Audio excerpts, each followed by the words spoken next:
Aqui há Romanos. O podcast que fala de costumes da Roma antiga que resistem até aos nossos dias.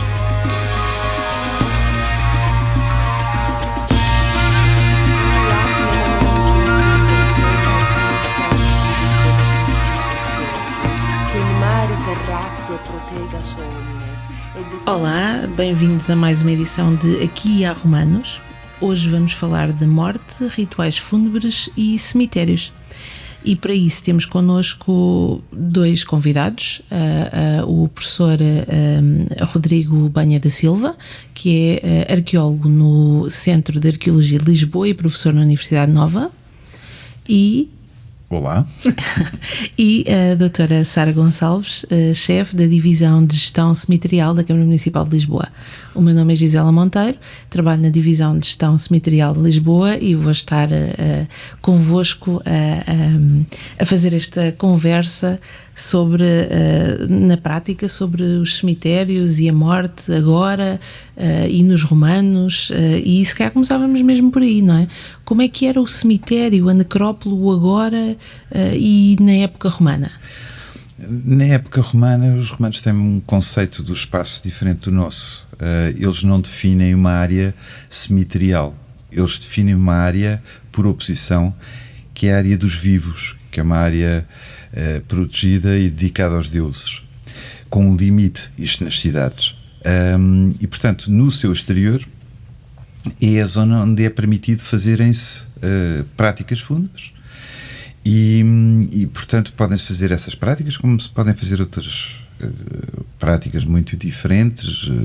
Quem for a Pompeia vê uma casa magnífica ao lado de um bloco de jazigos construído por um empreendedor da época romana, seguido por uma oficina ao lado de uma loja onde se vendia comida e, portanto, os mortos estavam misturados com os vivos, e nesse sentido penso que o nosso entendimento hoje é um bocadinho diferente. Antes de mais nada, bom dia a todos. Sim, é o oposto. Até finais do século XIX, os enterramentos eram feitos nas igrejas, nos adros das igrejas, ou quem tinha mais dinheiro, dentro das igrejas.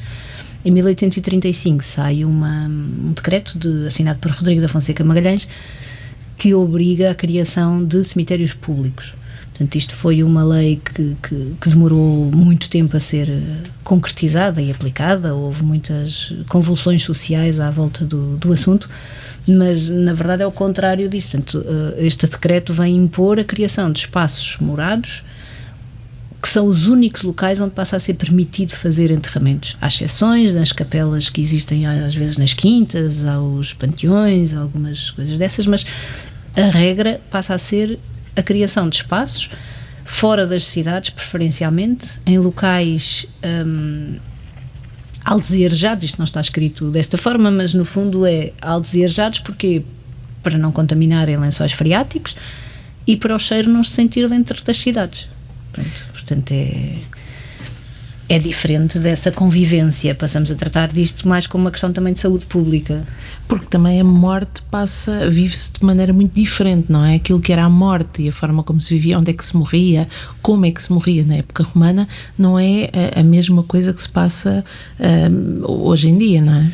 Sim, embora nós tenhamos uma certa tendência para meter num saco muito grande e muito genérico 1500 anos de história, que no caso lisboeta são apenas 700.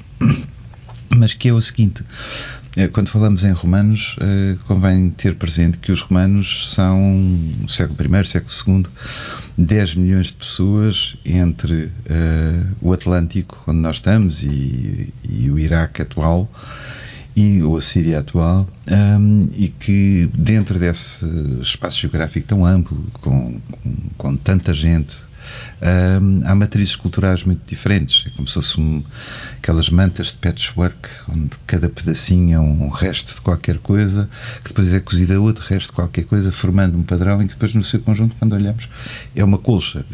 É um bocadinho a ideia do que seria o Império Romano. Obviamente que por causa disso também as noções que existem sobre a morte em período romano são muito diferentes. Para a época histórica e com os textos que são sempre limitados por quem sabe escrever, nem toda a gente sabe escrever em época romana, mas temos testemunho, por exemplo, ainda no século I e início do século II, de o poeta Marcial, que nos fala de uma concepção que era muito, muito corrente em época romana, de que a ânima, aquilo que nós chamamos alma, mas nós vemos-la como mais físico, eles veem mais como energia vital que anima o corpo, se transportava depois de uma série de peripécias para o céu e nascia uma nova estrelinha no céu. E como diz o poeta Marcial, que é um bocadinho cínico, sim, e provavelmente ateu,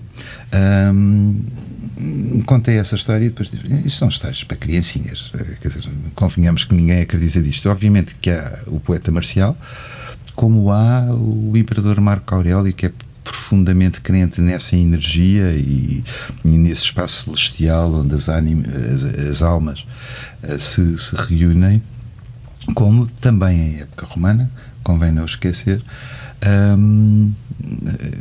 o cristianismo no século III já se encontra bastante disseminado e vai ser claramente maioritário nos núcleos urbanos, mas não só.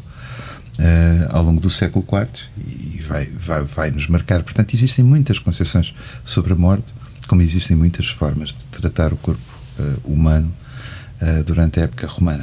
Pois estamos a falar efetivamente de um período muito vasto e de um ponto de vista geográfico, como referiu, muito amplo. Se calhar podemos depois focar um bocadinho mais então aqui naquilo que é a morte em Lisboa, ou essa parte desse ritual que seria mais aquilo que conhecemos cá, para compararmos então com o que é hoje essa... Eu penso que Lisboa, a nossa cidade, tem uma história que é quase única a nível das capitais europeias. Quer dizer, nós estamos no grupo dos três da frente, das três capitais europeias mais antigas, Atenas, Roma e Lisboa. Não há capitais com tanta história como nós, mas ao contrário de Atenas e ao contrário de Roma, Lisboa tem, desde a sua criação, uma matriz cultural multiétnica e multicultural, certo, que sempre teve, que nunca perdeu, e que vai mantendo de várias formas. Quer dizer, não me vale a pena aqui evocar, mas quer dizer, do século XVI a XVIII, as visões dos estrangeiros sobre Lisboa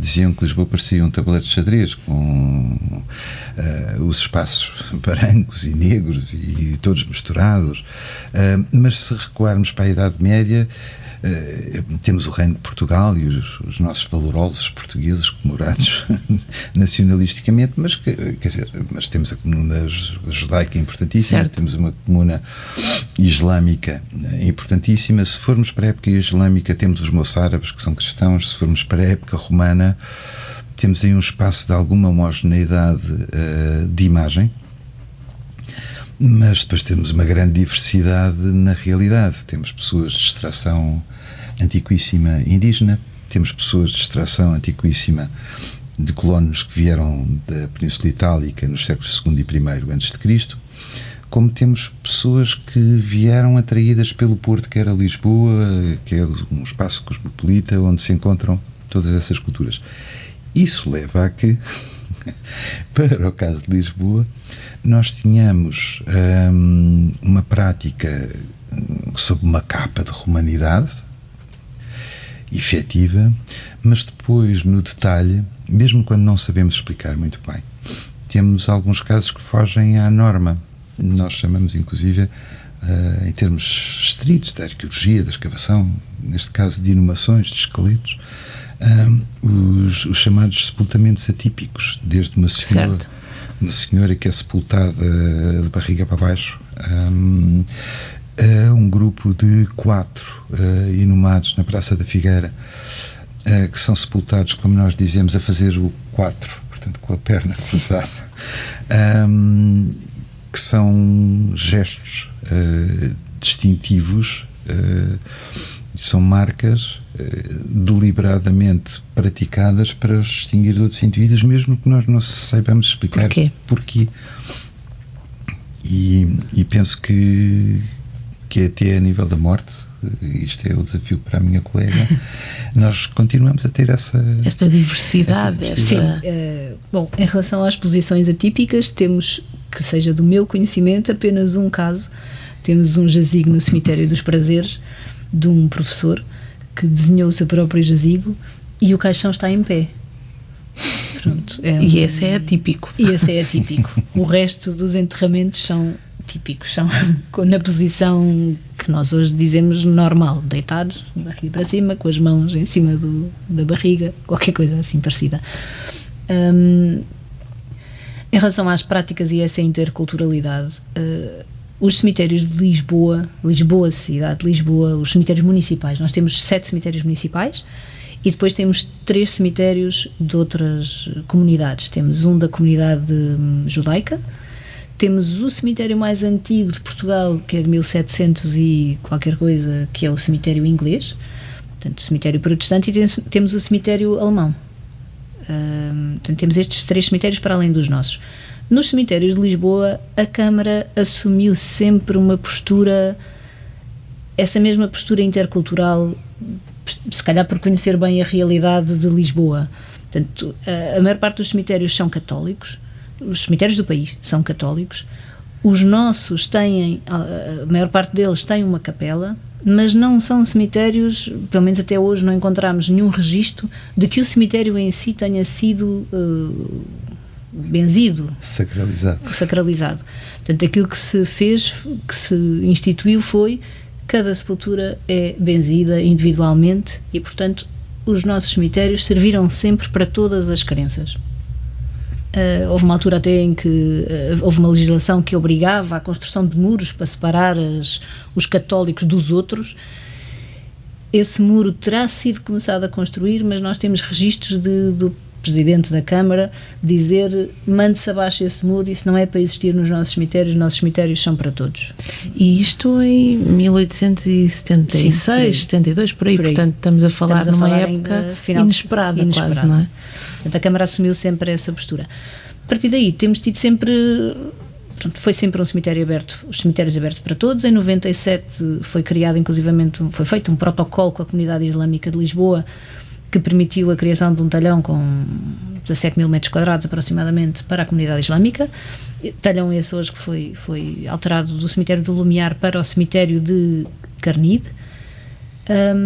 Em Carnide foi criado um edifício que se chamava na altura edifício ecuménico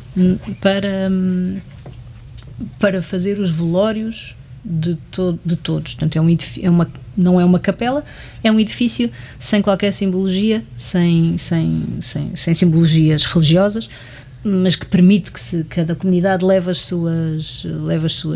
seus símbolos e os ponha nas salas. Hoje em dia, este edifício não foi utilizado durante muitos anos, ou foi muito pouco utilizado durante muitos anos. Agora construímos um crematório e estamos a reabilitámo-lo.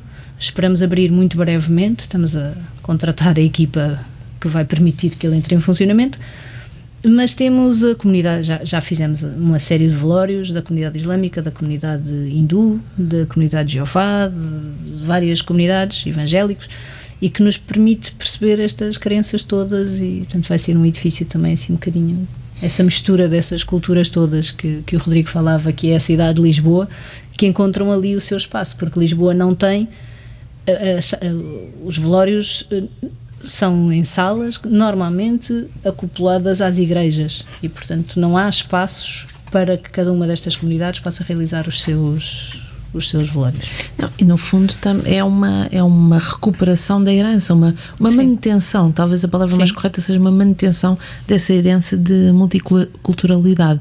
E falando na questão do crematório, isto leva-nos também aqui a uma ideia do cremação versus inumação, que é uma realidade agora e que também era uma realidade nesta época que estávamos aqui a falar, não é? Sim, em época romana, e para o caso de Lisboa, nós temos as duas práticas. Temos a prática da inumação e da cremação, sendo que nas sepulturas mais antigas que conhecemos, que datarão ali dos finais do século I a.C., primeiras décadas a seguir à nossa era, há uma mistura das duas práticas, de inumação e cremação.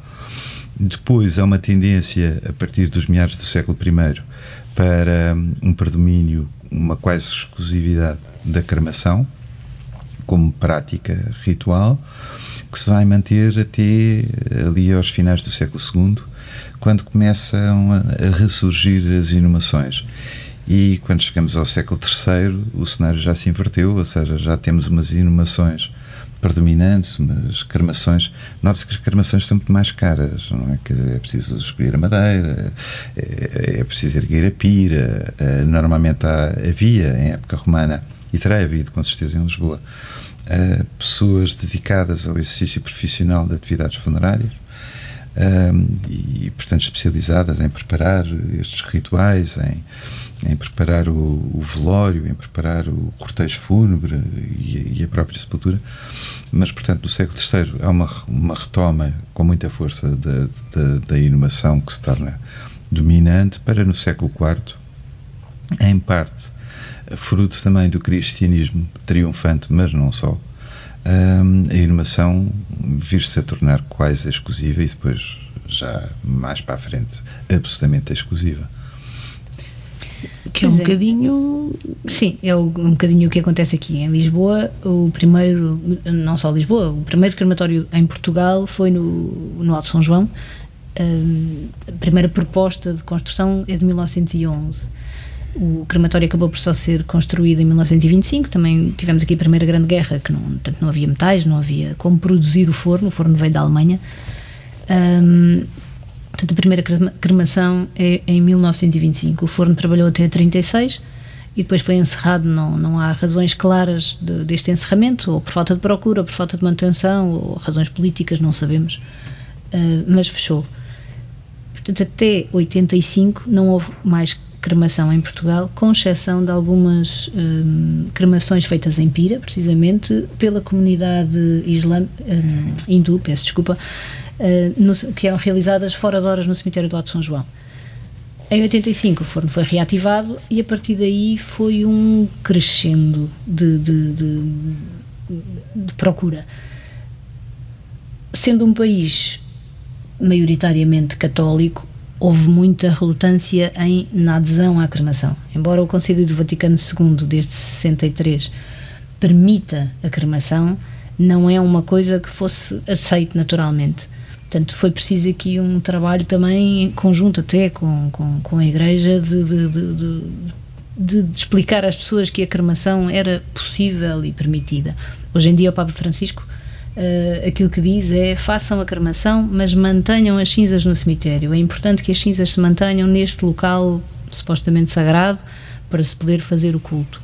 Portanto, hoje em Lisboa temos uma taxa de 60% já de cremação. Portanto, isto permite-nos, tudo o resto é inumação, ou na terra ou em jazigos, mas maioritariamente na terra a inumação, mas temos uma taxa de 60% de cremação, e que está estabilizada porque os nossos fornos também não podem fazer mais cremações e porque já há muitos fornos aqui à volta, e portanto não prevemos que esta taxa agora suba muito.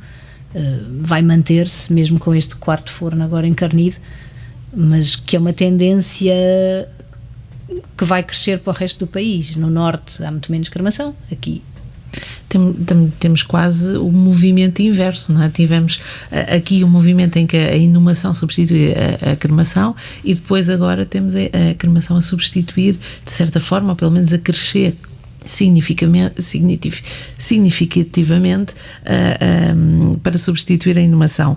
O que nos leva também à questão de, ok, e agora o que é que eu faço com as cinzas, não é? Porque temos, no fundo, nós continuamos a ter a mesma noção da época romana dos columbários e não é? O que é que eu faço para responder até essa questão do Papa Francisco, e agora as cinzas?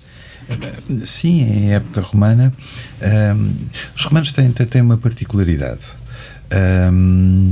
Quando olhamos para um monumento romano, e nós aqui na região temos um muito bem conservado, no Concelho de Loures, com os nichos laterais ainda preservados e parte do teto, mas quando olhamos para aquele monumento pensamos que aquele monumento é sacralizado. Isso não é verdade. Na época romana, os monumentos, por mais magníficos que fossem, não eram sagrados. O que era sagrado era justamente as cinzas. Mais ainda, Nessa cremação, nós hoje temos outro tipo de preocupações, praticando às vezes gestos muito parecidos. Ou seja, faz-se a incineração e a cremação, a redução a cinzas e carvões do corpo todo, na época romana como hoje. A diferença é que, em época romana, a crença religiosa fazia com que depois houvesse um ritual associado de recolha de uma parte da cremação, não necessariamente até só dos pedacinhos do corpo, os pedacinhos do corpo, pedacinhos dos objetos que tinham sido depositados na pira, para um pano de linho branco, que assim era sacralizado, e essa parte representava o todo, portanto era uma parte pelo todo, e essa parte sim era sacralizada, era metida numa urna, a urna com os osciledes, que era o nome dessa parte sacralizada, era sagrada, e depois, por mais magnífico ou horroroso que fosse o monumento que se construísse por cima, o monumento não é sagrado. O que é sagrado é o que está no seu interior, o locus onde está o morto. No fundo é assim, aqui há uma comunidade que continua a fazer esse ritual com as cinzas, que são os hindus, não é? Os hindus pegam, não só logo imediatamente após a cremação, alguns, não todos, porque há variações, pegam num bocadinho dos ossinhos que restam e um bocadinho das cinzas e fazem uma cerimónia normalmente ao pé da árvore. Temos uma árvore no Alto São João e agora outra em Carnide, que é ficos religiosos, e eles fazem uma cerimónia ao pé dessa árvore com esse bocadinho, e depois fazem uns dias depois a colocação das cinzas num espaço com água, preferencialmente, e portanto fazem precisamente essa cerimónia religiosa à volta das cinzas. O resto das pessoas, aquilo que faz o destino das cinzas em Portugal é livre, portanto as pessoas podem levar para casa ou colocar num sítio qualquer que seja seu ou que seja autorizado. Portanto, esta coisa do livre é relativo, porque é livre enquanto eu não entrar no domínio dos outros, não é? Portanto, eu não posso entrar num jardim de uma casa que está ali na minha rua, que é muito bonita, e ir lá pôr as cinzas, não é? Não sei que seja. Daí a questão de não se poder pôr no mar, porque está sob a jurisdição da capitania. Portanto, esta é a teoria é livre, mas pronto.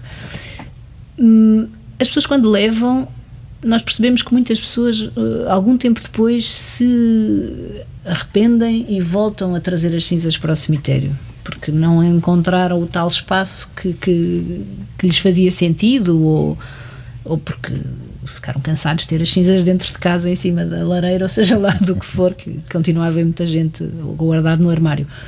Nos cemitérios as pessoas podem pôr as cinzas ou nos nichos, os columbários, temos também, usamos a mesma palavra que ainda do tempo romano, os columbários,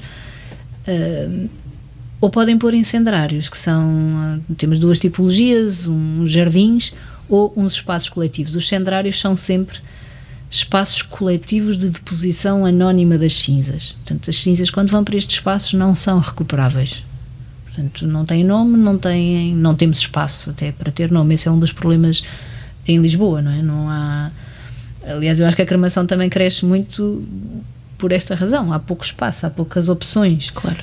Dentro das cidades, como no Japão, 99% das pessoas são cremadas. Não há espaço. Na China, parecido, não é?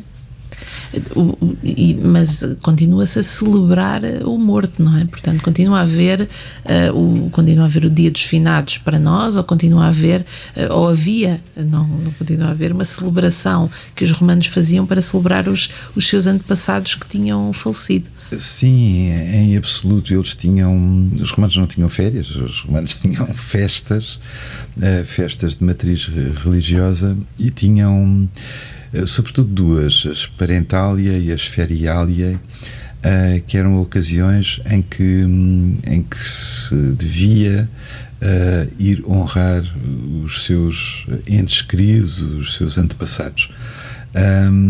Mas para além disso, os romanos também tinham o chamado dies natalis, ou seja, o aniversário ou do falecido, o aniversário da morte portanto, do ente querido.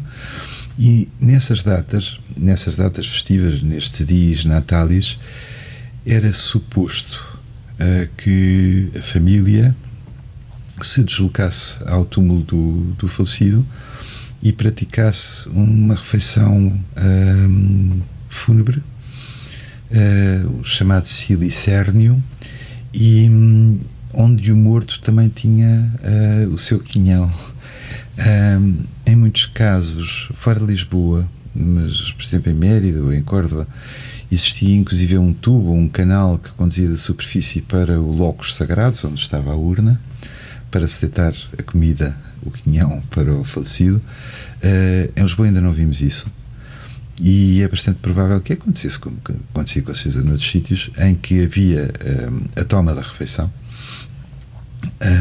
por vezes até com um espaço arquitetonicamente preparado para essa toma, e que o quinhão ficasse lá, portanto, à disposição do falecido.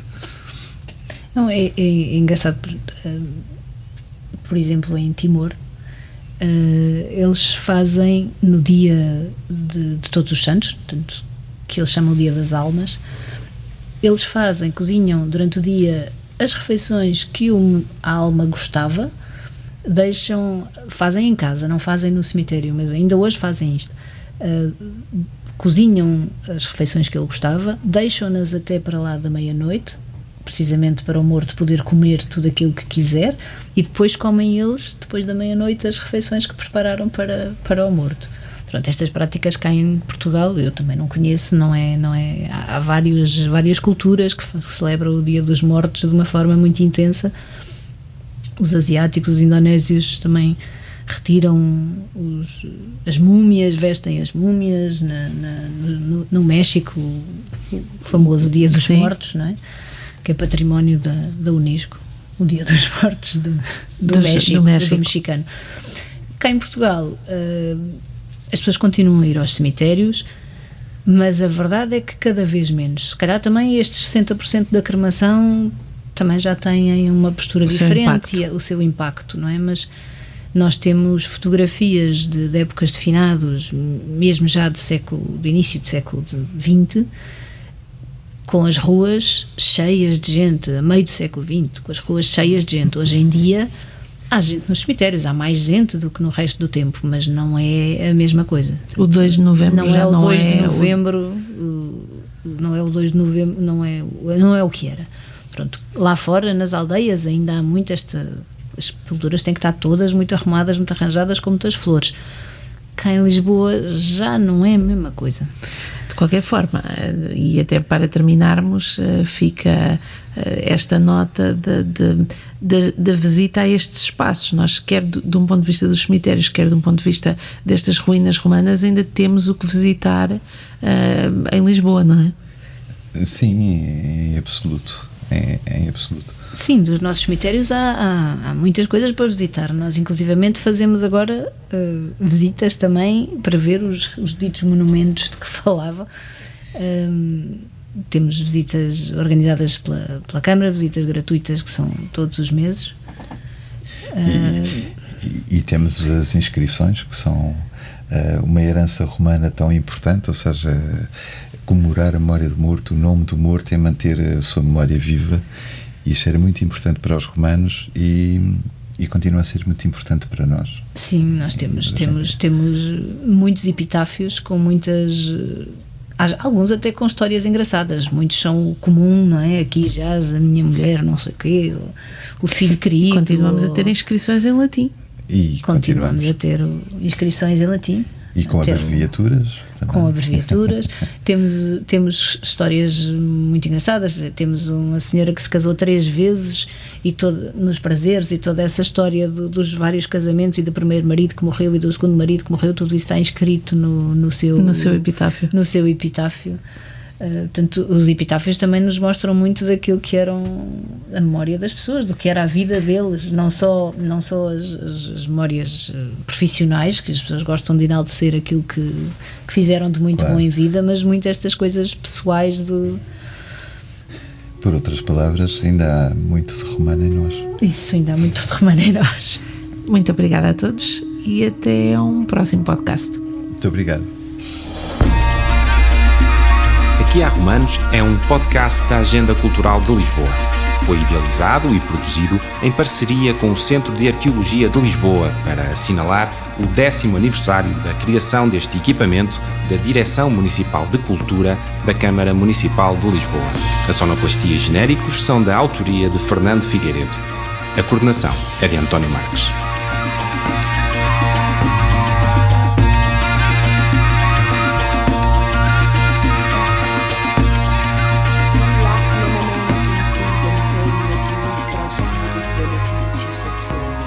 Quin mari terracque protega somnes, et de pulsis vitae procelis, salutare.